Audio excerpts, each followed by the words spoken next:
The derelict station groaned around them like a dying beast, its hull plates buckling under the strain of decades without proper maintenance.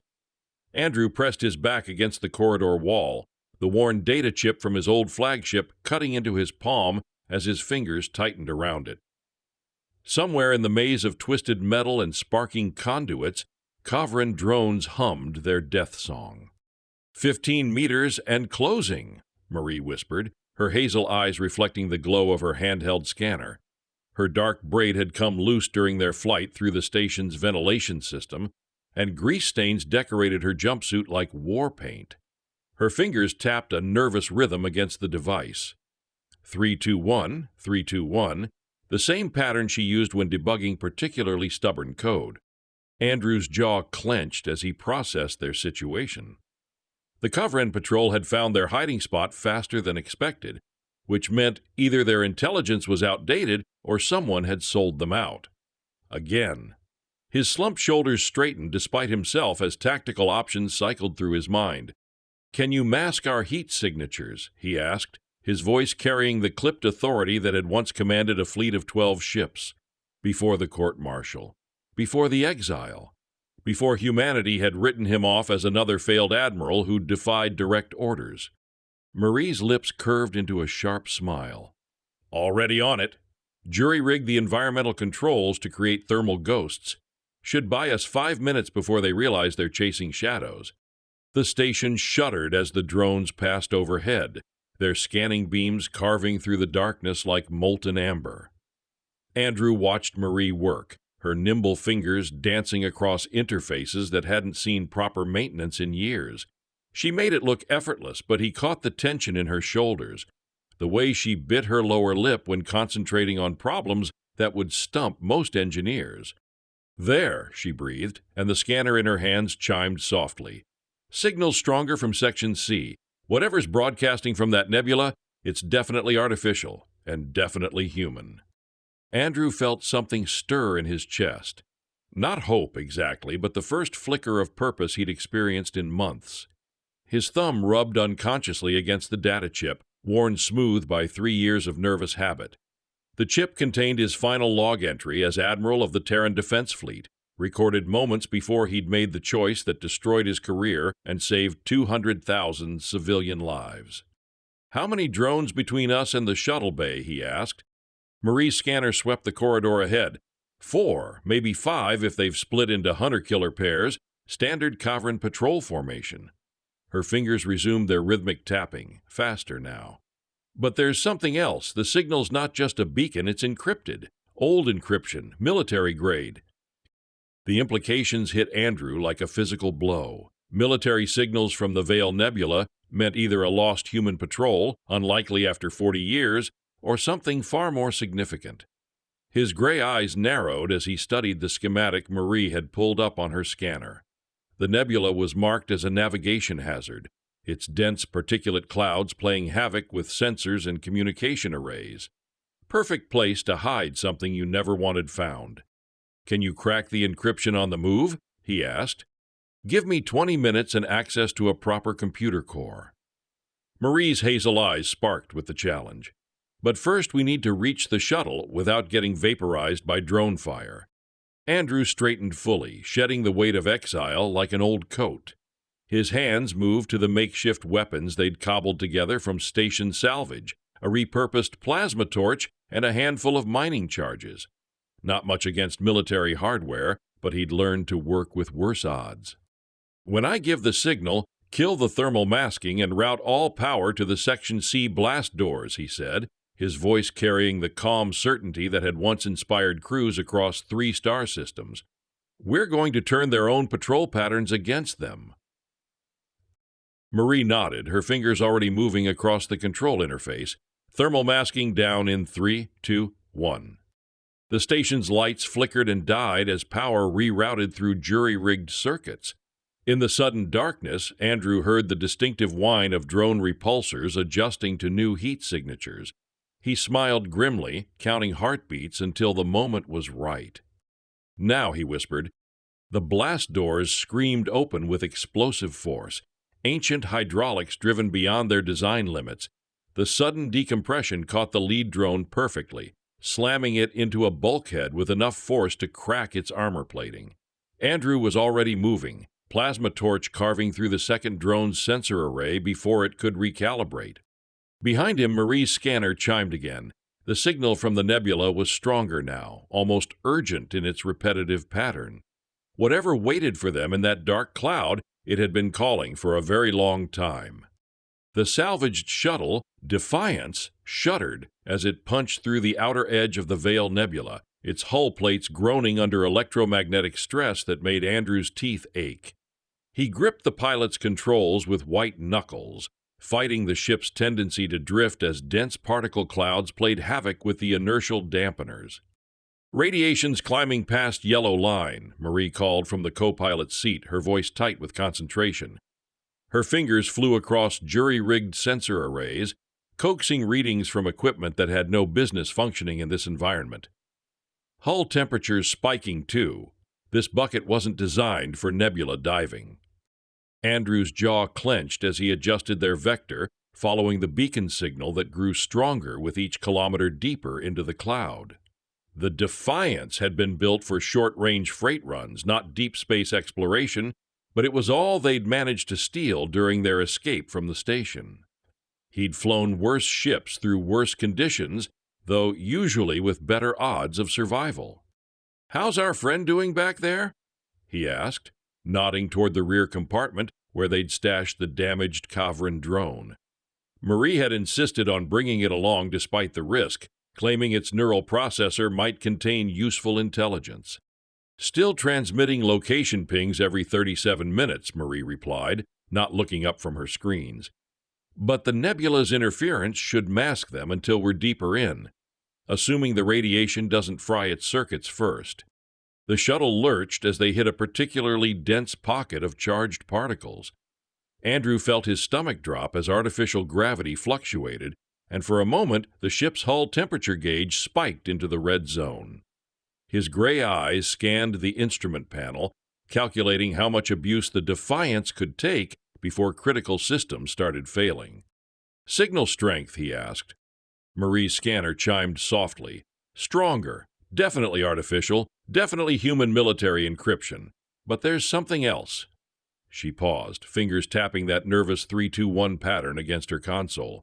"I'm picking up mass signatures. Big ones. Hull metal consistent with Terran shipbuilding techniques." Andrew felt his pulse quicken. Mass signatures in this region should be impossible. The nebula's gravitational eddies made stable orbits a nightmare, and no sane captain would park a fleet here without good reason. His thumb found the data chip in his pocket, rubbing the worn edges as possibilities cascaded through his tactical mind. "How big?" he asked. "Cruiser class, minimum, multiple contacts." Marie's voice carried a note of awe. "Andrew, if I'm reading this right, there's an entire fleet in here, just sitting dark." The implications sent a chill down Andrew's spine.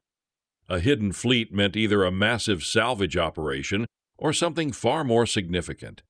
Given the military encryption and the nebula's reputation as a navigation hazard, neither option seemed likely. His weathered features settled into the calculating expression that had once intimidated Kha'Vren negotiators. "Can you clean up the sensor return? Give me ship classes and configurations." Marie leaned forward, her braid swinging as she adjusted scanner settings. "Working on it. The particle interference is brutal, but if I can boost signal processing..." Her fingers danced across the jury-rigged interface, coaxing performance from systems that shouldn't work at all in this environment.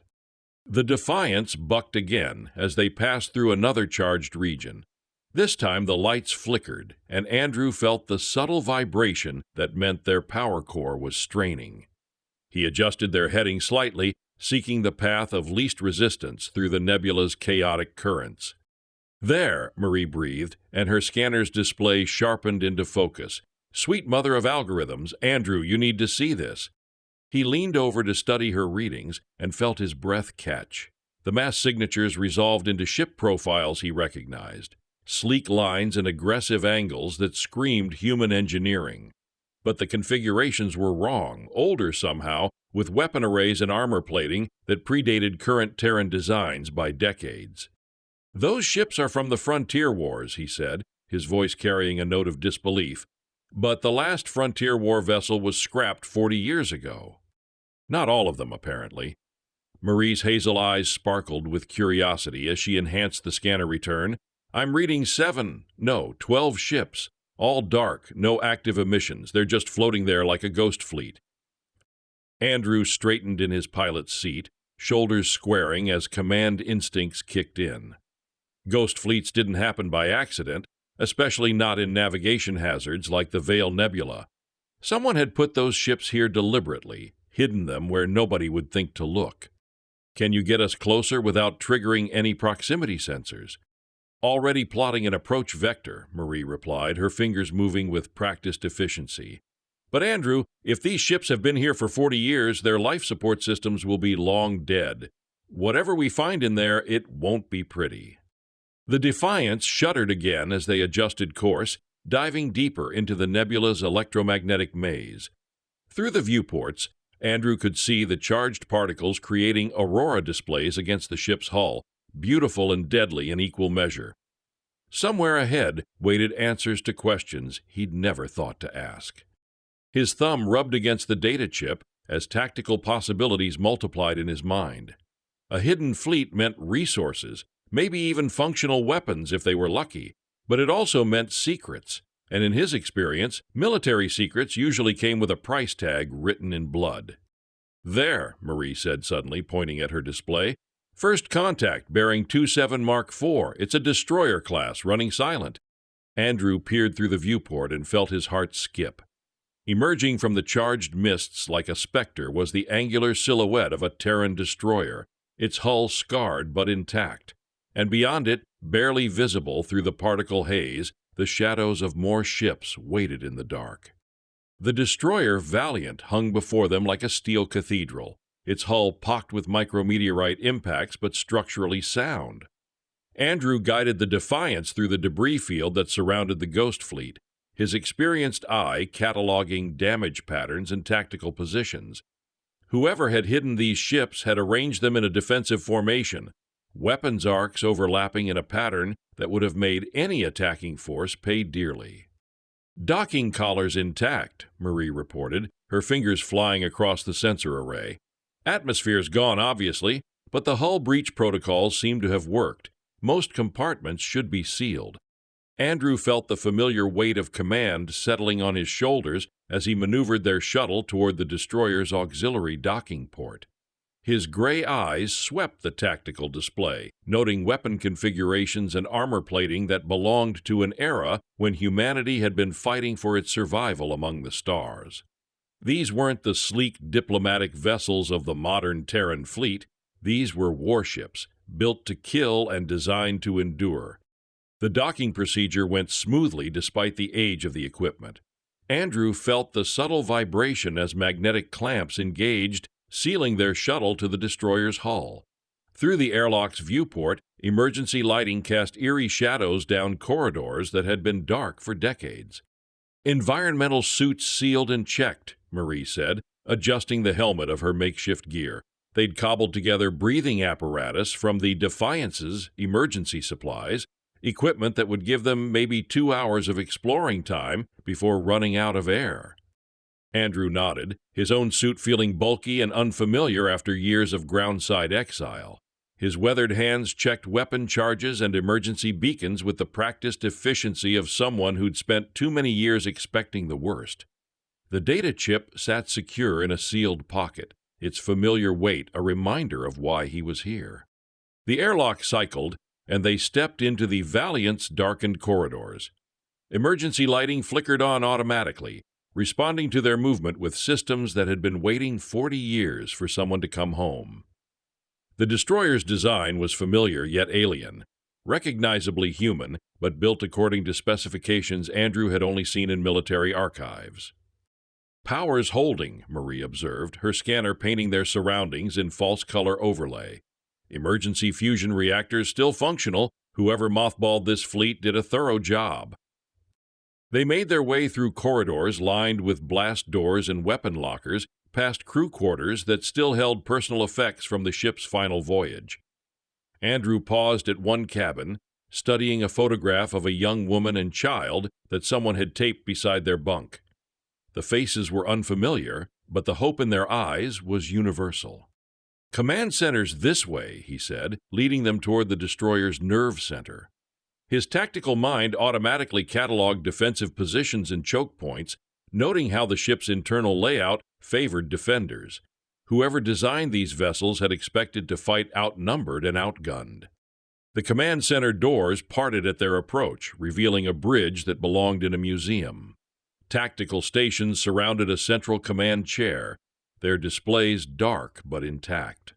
Marie immediately headed for the primary computer terminal, her fingers dancing across controls that hadn't been touched in 4 decades. "Bringing primary systems online," she announced, and the bridge slowly came to life around them. Displays flickered to awareness, showing ship status and sensor readings that made Andrew's breath catch. The Valiant wasn't just preserved, it was ready for war. "Main batteries at 93% charge," he read from the tactical display. "Point defense systems operational. Shields are showing full capacity." His voice carried a note of disbelief. "Marie, this ship could fight right now." She was deep in the computer core, her scanner interfaced with systems that predated her birth. "There's more. The entire fleet's networked together, running on a distributed AI system. It's like they're all sleeping, waiting for someone to wake them up." Andrew studied the tactical display, noting weapon configurations that exceeded anything in the current Terran arsenal. Particle beam arrays, quantum torpedo launchers, defensive systems built around technologies he didn't recognize. These weren't just old ships. They were advanced beyond anything humanity currently fielded. "Can you access the command protocols?" he asked. Marie's brow furrowed in concentration. "Working on it. The AI's sophisticated, probably military grade, but there's something else here, something deeper in the system architecture." Her fingers paused in their tapping rhythm. "Andrew, this isn't just a defensive network. It's learning, adapting, like it's been waiting for someone specific." The implication sent a chill down Andrew's spine. AIs didn't wait. They followed programming or they failed. But the patterns Marie was describing suggested something far more complex, a system designed to recognize and respond to particular individuals or circumstances. "Can you crack the command access?" he asked. "Give me time," Marie replied, but her voice carried uncertainty. "The encryption's unlike anything I've seen. It's almost like the system wants to be activated, but only by the right person." A new alarm chimed from the tactical station, and Andrew felt his stomach drop. The scanner display showed incoming contacts at the nebula's edge, sleek, predatory shapes that could only be Kha'Vren scout ships. His jaw clenched as he counted vectors and calculated intercept times. "How long until they reach us?" he asked. Marie's fingers flew across the scanner controls. 47 minutes at current velocity. They're being cautious, probably because of the radiation interference. Andrew's mind raced through tactical options. The Defiance couldn't outrun Kha'Vren scouts, and hiding in the nebula would only buy them time. But if Marie could unlock even a fraction of the Ghost Fleet's potential— "The trap in the asteroid field near the nebula's edge," he said, his voice carrying the calm certainty of command. "Can we use the Valiant's point defense systems to trigger a controlled collapse?" Marie looked up from her console, hazel eyes wide with understanding. "You want to bury them in rocks." "I want to buy us time," Andrew corrected. "And I want the Kha'Vren to think they killed us. Can you do it?" Her fingers resumed their dancing pattern across the controls. "If I can bring the point defense grid online without triggering the main AI, maybe, but it's risky. We'll be in the collapse zone, too." Andrew felt the familiar weight of command decisions settling on his shoulders. Risk the ship and crew for a chance at survival, or play it safe and guarantee capture. It wasn't really a choice at all. "Do it," he said. The Valiant's systems hummed to life around them as Marie worked her magic on decades-old technology. Through the bridge viewports, emergency lights began flickering across the Ghost Fleet as dormant systems responded to her commands. Somewhere in the darkness, weapons that had slept for 40 years began preparing to speak with thunder once again. The asteroid field collapsed with the fury of a small planet dying. Through the Valiant's sensors, Andrew watched tons of rock cascade into the void, crushing the lead Kha'Vren scout ship and forcing the others to retreat beyond the nebula's edge. The point defense systems had performed flawlessly, their targeting solutions precise enough to trigger exactly the right structural failures. "That bought us maybe 6 hours," he said, studying the tactical display. "They'll be back with heavier ships and better sensors." Marie nodded without looking up from the destroyer's computer core. For the past 2 hours, she'd been diving deeper into the AI's architecture, her fingers moving in patterns that had evolved from nervous tapping into something approaching communion with the machine. Sweat beaded her forehead despite the cool air recycling through their environmental suits. "I'm in," she announced suddenly, and the bridge around them came fully alive. Display screens cascaded with data showing ship status for the entire Ghost Fleet. 12 vessels in total, destroyers, cruisers, and something at the formation center that the computer classified as a dreadnought. "But Andrew, you need to see this." She gestured to the main display, where text scrolled in an archaic Terran dialect. Andrew leaned forward, his gray eyes scanning words that carried the weight of prophecy and desperation. "Project Shadowblade," he read aloud. "Final contingency for the preservation of human sovereignty, to be activated only upon confirmation of the Kha'Vren convergence prophecy." His voice trailed off as the implications hit him. "Marie, this wasn't an evacuation. This was preparation." The computer core chimed softly as more files unlocked themselves. Technical specifications, tactical doctrines, and strategic assessments painted a picture of humanity's leadership making a desperate gamble against forces they couldn't openly challenge. The Ghost Fleet represented decades of secret research and development, hidden from both allies and enemies until the moment was right. "Look at this," Marie said, highlighting a section of encrypted text. "The Kha'Vren have a prophecy about a shadow force emerging from the void to challenge their empire. Our people knew about it 40 years ago." Andrew felt his tactical mind reeling as connections fell into place. The frontier wars hadn't ended with humanity's defeat. They'd ended with humanity's withdrawal to prepare for this moment. The Ghost Fleet wasn't just advanced technology. It was proof that someone had been planning this confrontation for decades. "The Dreadnought's designation is Prometheus," Marie continued, her voice tight with awe. "It's carrying technology I can barely understand. Quantum entanglement communicators, dimensional phase weapons, adaptive armor that responds to enemy targeting systems." She paused, fingers trembling slightly. "Andrew, this ship could take on a Kha'Vren battle group and win." The tactical display updated as the AI finished its diagnostic routines. Green status lights cascaded across ship after ship, showing weapons charged and ready, defensive systems online, crews that had been replaced by automation decades ago. The Ghost Fleet was ready for war, waiting only for the command to begin. "Can you access the strategic files?" Andrew asked. "I need to know what the original mission parameters were." Marie's fingers danced across the interface, coaxing secrets from systems that had been sealed for longer than she'd been alive. "Here, Operation Shadowblade was designed as a delayed response to Kha'Vren expansion. The fleet was to remain hidden until their empire reached a critical vulnerability point."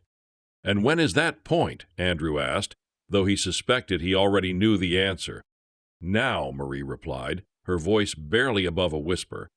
"According to the strategic assessment, the Kha'Vren are overextended across 3 galactic sectors. Their main battle fleets are committed to suppressing rebel worlds, leaving their core systems defended by reserve units." She looked up at him with wide hazel eyes. Someone planned this moment 40 years ago. Andrew felt the weight of destiny settling on his shoulders like a familiar coat. His exile hadn't been an accident. It had been positioning, placing him exactly where he needed to be when the time came. The data chip in his pocket suddenly felt heavier, its worn edges a reminder of the choice that had brought him here.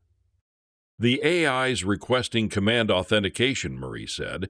"It wants to know who's taking responsibility for activating the fleet."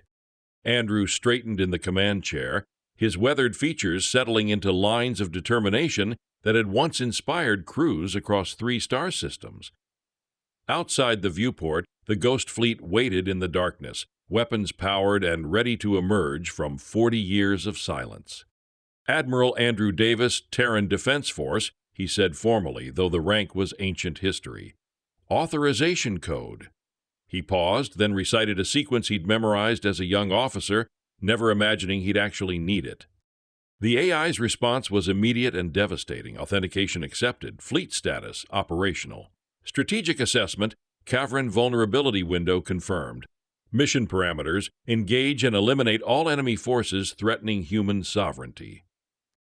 "Welcome aboard, Admiral," Marie said softly, "though I think you're going to need a crew." Andrew nodded, already calculating recruitment options among the outcasts and exiles scattered across the frontier.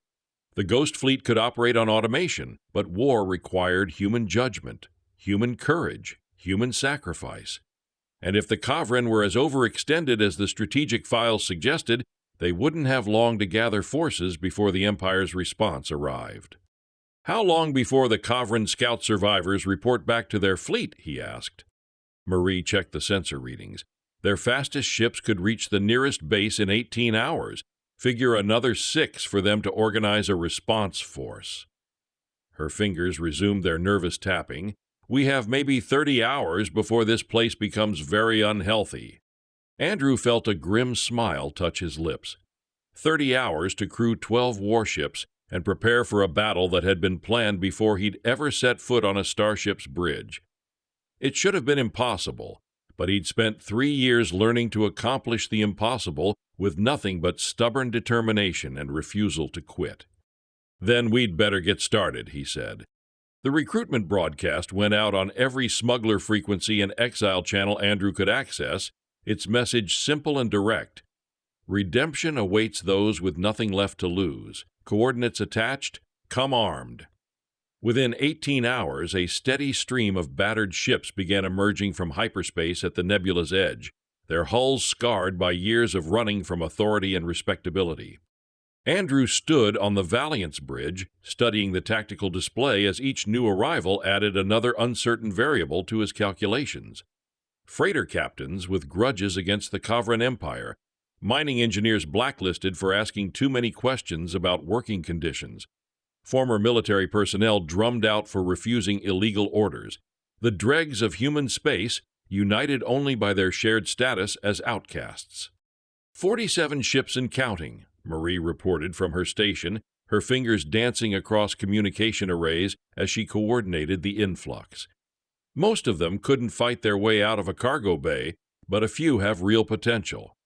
She highlighted several contacts on the display.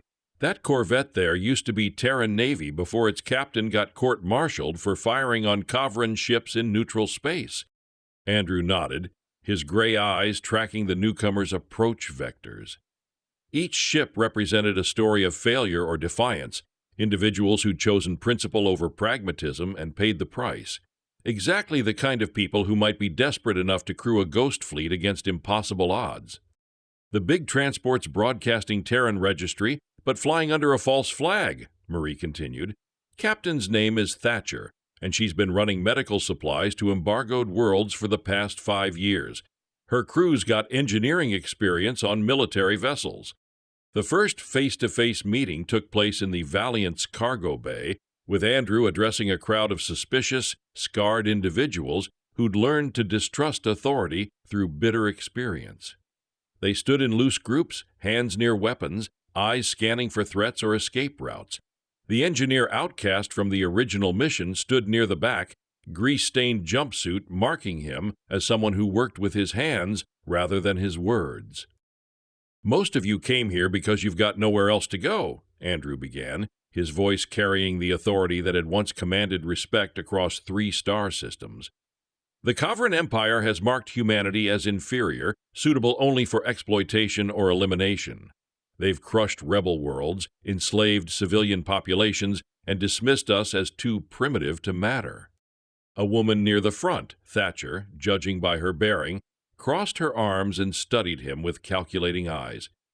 "Big words from someone who got himself exiled for insubordination. Why should we follow you into whatever suicide mission you're planning?" Andrew felt the familiar weight of command decisions settling on his shoulders. These people needed truth, not recruitment speeches. His weathered features settled into lines of grim determination as he gestured toward the viewport, where the ghost fleet waited in the darkness. "Because 40 years ago, someone knew this moment would come," he said. "They built these ships specifically to challenge Kha'Vren supremacy when the Empire was most vulnerable. That time is now, and I'm offering you the chance to be part of something larger than survival." He activated the holographic display, showing technical specifications that made several engineers in the crowd whistle in appreciation. The destroyer's weapon arrays alone outclassed anything in the current Terran arsenal, while the dreadnought Prometheus carried enough firepower to level continents. 12 ships, Andrew continued, advanced beyond anything the Kha'Vren have encountered, enough firepower to punch through their defensive lines and prove that humanity deserves a seat at the galactic table. His gray eyes swept the crowd, measuring their reactions. But ships don't fight wars. People do. A scarred man with tactical officer bearing stepped forward, his movements crisp despite years of exile. "What's the mission profile, Admiral? Because I've seen enough suicide runs to recognize one." Andrew felt a grim smile touch his lips. The tactical officer knew military protocol despite his civilian clothes, addressing him by rank that technically no longer existed. "The Kha'Vren main fleet is committed to suppressing rebel worlds across 3 sectors. Their core systems are defended by reserve units, good ships, but not their first-line battle groups." He gestured to the tactical display. "We hit them hard and fast, targeting strategic infrastructure, force them to recall their main fleets to defend the homeworld." "And then what?" Thatcher demanded. "Even with these ships, we're talking about 12 vessels against an entire empire. Then we've bought time for the rebel worlds to organize and proven that humanity can't be dismissed as irrelevant," Andrew replied. "Sometimes that's enough to change everything." The crowd stirred restlessly, weighing hope against pragmatism. These were people who'd learned to expect betrayal and disappointment, but the Ghost Fleet's technical specifications spoke to possibilities they'd never dared imagine. Marie stepped forward from her position near the computer terminal, her hazel eyes bright with conviction. "I've been deep in the AI systems," she said, her voice carrying technical authority.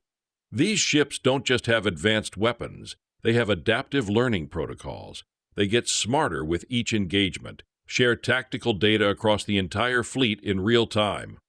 She paused, fingers tapping that nervous rhythm against her scanner. "We're not just offering you a suicide mission, we're offering you the tools to win." The engineer outcast pushed forward, grease-stained hands gesturing toward the weapon schematics. Quantum torpedo launchers, adaptive armor plating, point defense systems that could swat fighters like flies. His voice carried grudging respect.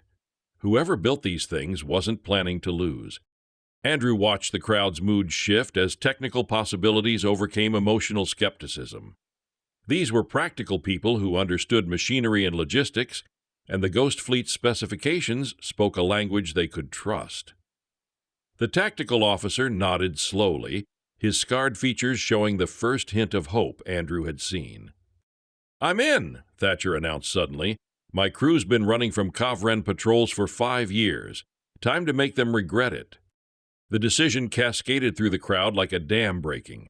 Engineers volunteered for technical positions, former military personnel claimed weapon stations, and civilian captains offered their ships as supply vessels. Within an hour, Andrew had the nucleus of a crew that could operate the Ghost Fleet's primary systems. But as the volunteers dispersed to their new assignments, warning alarms began chiming across the Valiant's bridge. Marie's fingers flew across sensor controls, her expression tightening as new contacts appeared at the nebula's edge. "Kha'Vren Task Force," she announced grimly. 2 cruisers and a battlecruiser with escort vessels. They're not being cautious this time." Andrew felt his shoulders square as command instincts kicked in. The recruitment phase was over. Time to see if 40 years of secret preparation would be enough to challenge an empire that had ruled the galaxy for centuries. The Kha'Vren Task Force entered the nebula like predators scenting blood, their ships cutting through the charged particle clouds with the arrogance of absolute technological superiority. Commander Thekvar stood rigid on the battlecruiser's bridge, amber eyes glowing with anticipation as sensor returns painted the human position. 3 years of hunting rebel scum across the outer systems, and finally a chance to crush these soft skins personally.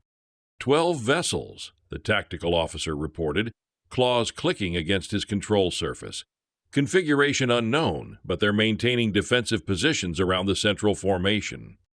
Thekvar's tail twitched with satisfaction. The humans had nowhere to run in the nebula's electromagnetic maze, and their pathetic ships couldn't match Kha'Vren military engineering. This would be over quickly, with perhaps a few survivors to interrogate about rebel supply networks. All units attack formation, he commanded. Eliminate them swiftly. On the Valiant's bridge, Andrew watched the enemy approach with the calm intensity of someone who'd spent 3 years planning for this moment. The tactical display showed Kha'Vren ships moving in textbook formation, their weapon arrays powering up for what they expected to be a simple slaughter. His weathered hands moved across the command interface with practiced efficiency, coordinating the Ghost Fleet's response. "Weapon status?" he asked. Marie's fingers danced across her station, interfacing with AI systems that had been waiting 40 years for this moment. "All ships report ready. Quantum torpedo launchers charged. Particle beam arrays online. The Prometheus is requesting permission to bring her main gun to bear." "Not yet," Andrew replied, his gray eyes tracking the enemy formation. "Let them get closer. I want them committed before we show our teeth." The engineer outcast's voice crackled over the communication system from his position on the Prometheus. "Main drive cores running hot, but holding steady. These old ships have more kick than anything I've worked on." Thatcher checked in from the destroyer Defiant, her crew of medical smugglers adapting to military hardware with surprising skill. "Crew reports ready, Admiral. Whatever happens, we're with you." Andrew felt the familiar weight of command responsibility settling on his shoulders. These people had trusted him with their lives based on little more than hope and desperation. Time to prove that faith wasn't misplaced. "All ships maintain defensive positions until my command," he broadcast on the fleet frequency. "Remember, they're expecting easy targets. Let's show them how wrong they are." The Kha'Vren opened fire at maximum range, their energy weapons carving through space with lethal precision. Plasma bolts that could cripple conventional ships struck the Ghost Fleet's adaptive armor and simply dispersed. Energy shields flickered but held, their quantum matrices adjusting to incoming fire patterns with machine efficiency. "What?" Thekvar snarled as his tactical display showed impossible results. "Increase power to all weapons. Those ships should be scrap metal." But the human vessels weren't just surviving, they were learning.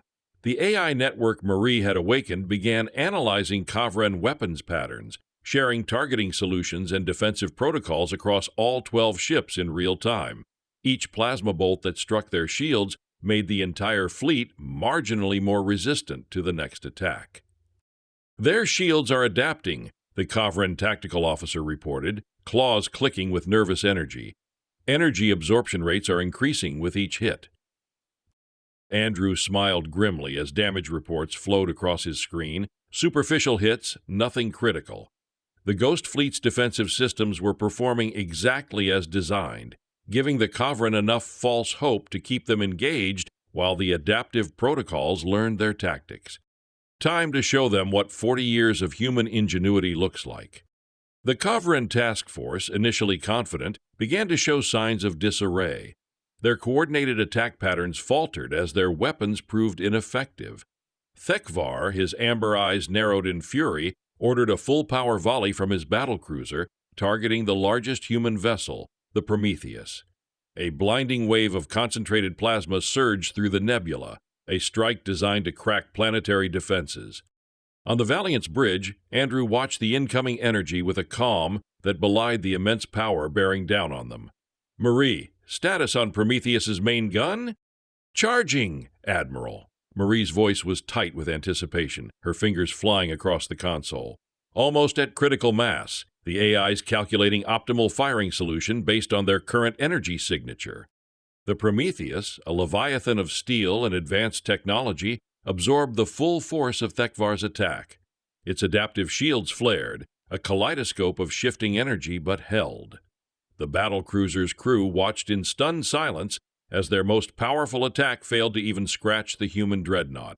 "Now, Prometheus," Andrew commanded, his voice a low, resonant hum across the fleet's comms, "show them what a shadow force can do." From the Prometheus's forward section, a single focused beam of pure, coherent energy erupted. It wasn't a plasma bolt, nor a kinetic slug. It was a dimensional phase weapon, a technology so far beyond Kha'Vren understanding that it registered as a localized tear in spacetime. The beam lanced across the void, bypassing the battlecruiser's shields entirely and striking its bridge directly. There was no explosion, no fiery detonation. Instead, the section of the Kha'Vren battlecruiser where the beam struck simply ceased to exist. The material was not vaporized or destroyed. It was phased out of reality, leaving a perfectly clean, impossibly smooth void in the ship's hull.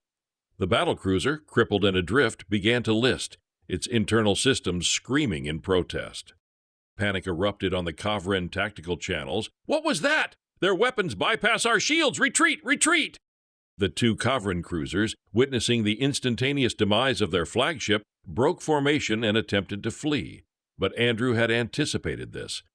"All destroyers engage flanking maneuvers. Target their engines. Do not allow them to escape the nebula." The Valiant and the other destroyers of the Ghost Fleet, moving with a speed and agility that belied their age, surged forward. Their quantum torpedoes, cloaked by the nebula's interference, struck the retreating cruisers with devastating accuracy. Unlike plasma, these torpedoes didn't explode with fire. They unleashed localized quantum disruptions, unraveling the structural integrity of the Kha'Vren vessels from within. Hulls buckled, internal systems imploded, and the cruisers were reduced to expanding clouds of debris within minutes. Commander Thekvar, still alive in the crippled battlecruiser, watched in horror as his task force was annihilated. This wasn't a battle, it was a slaughter. These weren't primitive humans, they were a nightmare, a force that defied all known military logic. His last coherent thought was of the Kha'Vren convergence prophecy, a chilling premonition of a shadow force emerging from the void to challenge their empire. He had dismissed it as a myth. Now, as the Prometheus turned its silent, deadly gaze towards his crippled vessel, he knew it was terrifyingly real. "Admiral, the Kha'Vren task force is eliminated," Marie reported, her voice filled with a mixture of awe and grim satisfaction. "No survivors. The Prometheus is ready for next engagement." Andrew nodded, his gaze fixed on the wreckage of the Kha'Vren ships. "Good. Send a single unencrypted message on all Kha'Vren frequencies. The shadows have awakened. Your empire will fall." The message, stark and defiant, echoed through the Kha'Vren communication networks, sowing fear and confusion. The first blood had been drawn, and the Ghost Fleet had proven its terrifying capabilities. But Andrew knew this was just the beginning. The Kha'Vren Empire was vast, and its response would be swift and brutal. "Marie, begin extracting all tactical data from the engagement," Andrew commanded. "Analyze their ship designs, weapon signatures, and communication protocols. We need to understand their weaknesses." "Already on it, Admiral," Marie replied, her fingers a blur across the console. "The AI is processing the data now. It's learning at an exponential rate." "Engineer," Andrew called over the comms to the outcast who had volunteered for the Prometheus. "How are the power cores holding up after that main gun discharge?" "Running hot, Admiral, but within parameters," the engineer's voice crackled back, tinged with excitement. "These old girls were built to take a beating and dish it out. We're ready for more." Andrew allowed himself a small, grim smile. They had won the first skirmish, but the war was far from over. He turned to Thatcher, who had joined him on the Valiant's bridge after the engagement.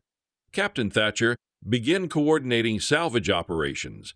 We need every scrap of Kha'Vren technology we can get our hands on, and prepare for immediate hyperspace jump. We're not waiting for their reinforcements."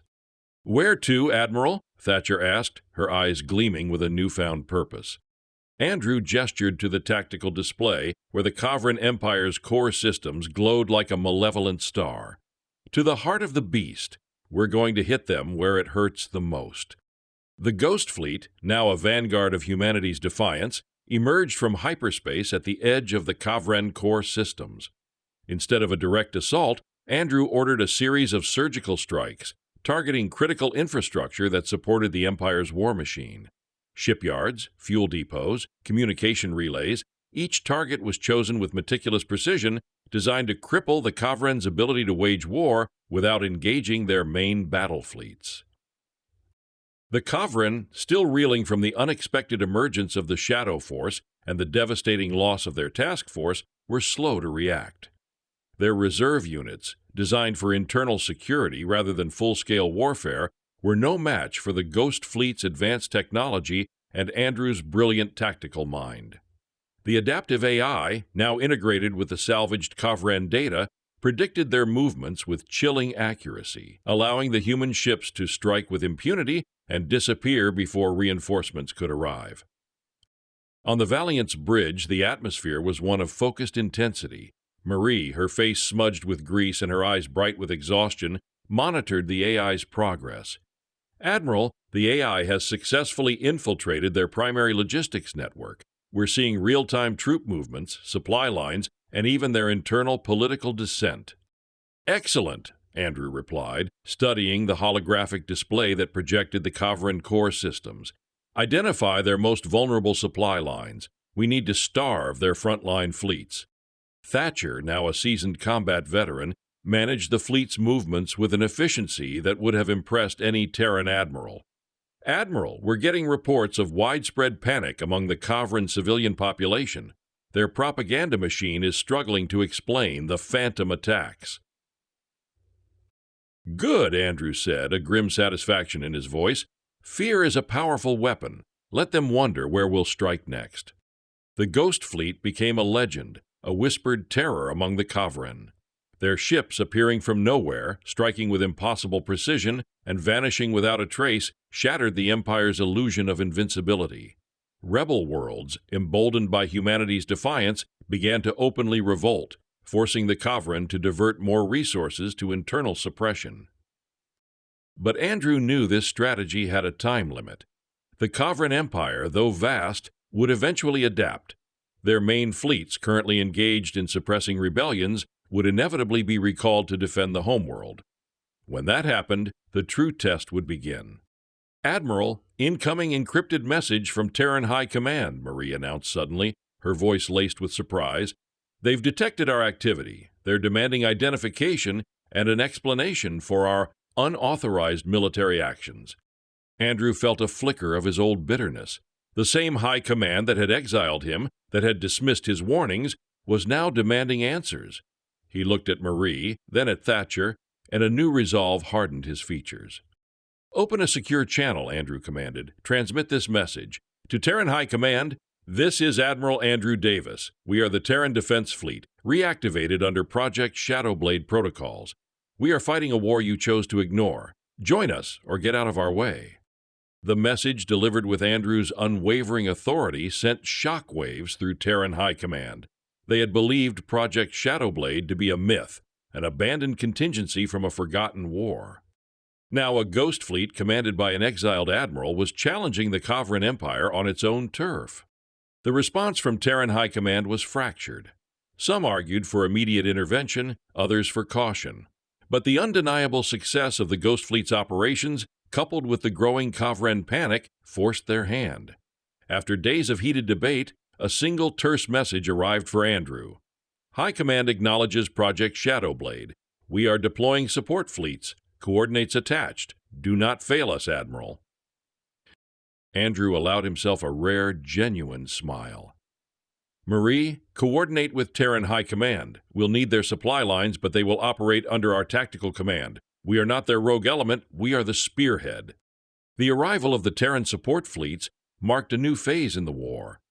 While not as technologically advanced as the Ghost Fleet, their sheer numbers and fresh crews provided much-needed logistical support and additional firepower.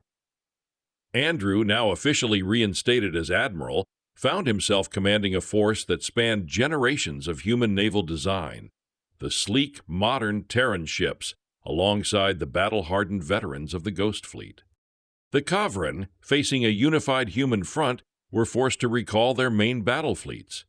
The galactic stage was set for the decisive confrontation, a clash that would determine the fate of humanity. The final battle took place in the desolate void of the Cygnus Rift, a region of space chosen by Andrew for its chaotic gravitational anomalies and dense asteroid fields, perfect for the Ghost Fleet's hit-and-fade tactics.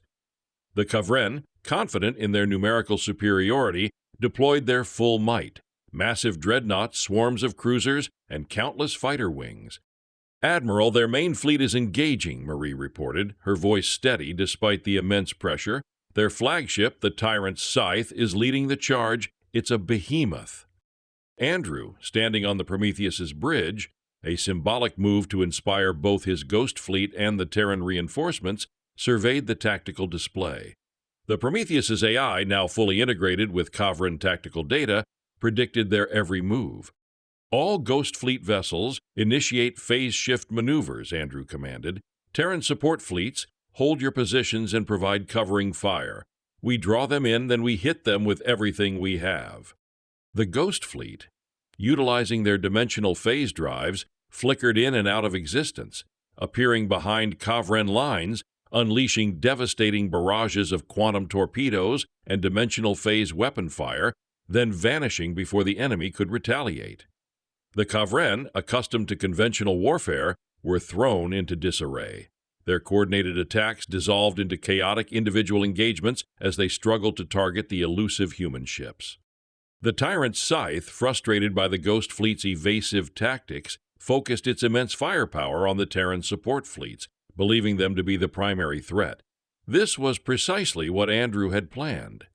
"Now, Prometheus," Andrew's voice boomed across the comms. "Main gun, full power. Target the Tyrant Scythe's command bridge." The Prometheus's dimensional phase weapon charged, a shimmering vortex of energy building at its maw. The Kha'Vren flagship, caught off guard, attempted to divert power to its shields, but it was too late. The beam lanced out, a silent, terrifying spear of pure energy that tore through the Tyrant Scythe's bridge, once again phasing a section of the massive vessel out of existence. The Kha'Vren flagship, headless and crippled, began to drift, its command structure obliterated. Panic spread like wildfire through the Kha'Vren fleet. Their rigid hierarchy, dependent on central command, crumbled under the unexpected blow. "All Ghost Fleet vessels, full assault!" Andrew roared, seizing the moment. "Terran fleets, press the advantage, break their lines!" The human forces, united and emboldened, surged forward. The Ghost Fleet, with its advanced weaponry, carved through the Kha'Vren ranks, while the Terran support fleets, no longer facing the full might of the Tyrant's Scythe, engaged the now disorganized enemy with renewed ferocity. The battle raged for hours, but the tide had turned. The Kha'Vren, their morale shattered and their command structure in chaos, began to retreat. Andrew, however, had no intention of letting them escape. "Pursue and eliminate," he commanded, his voice unwavering. "No quarter, this war ends here." The pursuit lasted for days, with the Ghost Fleet relentlessly hounding the retreating Kha'Vren, ensuring their complete annihilation. The Kha'Vren Empire, once a dominant force in the galaxy, was broken. Its main fleets were destroyed, its core systems crippled, and its illusion of invincibility shattered. In the aftermath of the war, the galactic landscape was forever changed. Humanity, once considered a primitive, insignificant species, had emerged from the shadows to become a formidable power. The Ghost Fleet, now revered as the Shadow Vanguard, stood as a testament to human ingenuity, resilience, and defiance. Andrew Davis, the exiled admiral, was hailed as a hero. He declined offers of political power and grand titles, choosing instead to oversee the integration of the Ghost Fleet's advanced technology with the new Terran Defense Force. Marie, recognized as a brilliant engineer, became the head of the newly formed Department of Adaptive Technologies, pushing the boundaries of human scientific advancement. Thatcher, the former smuggler, was promoted to fleet commander, leading the newly expanded Terran Navy into a new era of exploration and defense. The Kha'Vren convergence prophecy, once a whispered myth, became a cautionary tale throughout the galaxy. The Shadow Force had indeed emerged, not from a void, but from the depths of human determination. Andrew often found himself on the Prometheus's bridge, looking out at the stars. The war was over, but the future was just beginning. Humanity had earned its place among the stars, not through conquest, but through a desperate gamble, a hidden fleet, and the unwavering courage of outcasts who had nothing left to lose. The galaxy was a vast and dangerous place, but now humanity was ready for it. The shadows had awakened, and they were here to stay.